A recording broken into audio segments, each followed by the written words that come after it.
చూడండి, చెల్లా చెదురైపోయారు. బబులోను వారు ఆక్రమించుకున్నారు. బబులోను చెరలోనికి వెళ్ళిపోయారు. ధూపం లేదు, నైవేద్యం లేదు, బలి అర్పణ లేదు, రాజు లేడు, అధిపతి లేడు. హృదయము గలిబిలిగా ఉంది, కష్టముగా ఉంది, ఇబ్బందికరంగా ఉంది. ఈ రోజుల్లో మన పరిస్థితుల్లో కూడా ఒక్కోసారి ఆందోళనకరమైనటువంటి జీవితాలు ఉంటాయి. ఒక్కోసారి ఇబ్బందికరమైనటువంటి పరిస్థితులు ఉంటాయి. ఒక్కోసారి మనోవేదనతో కలిగి ఉన్నటువంటి పరిస్థితులు ఉంటాయి.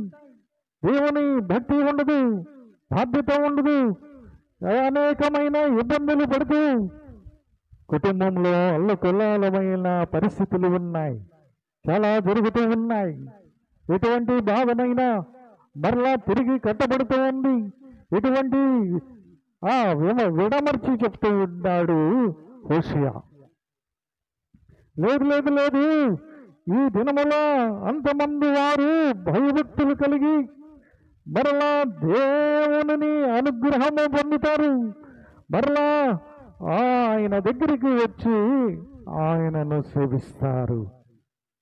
ఎంత అభయకరమైనటువంటి సంగతులు, ఎంత ఆదరణకరమైనటువంటి మాటలు.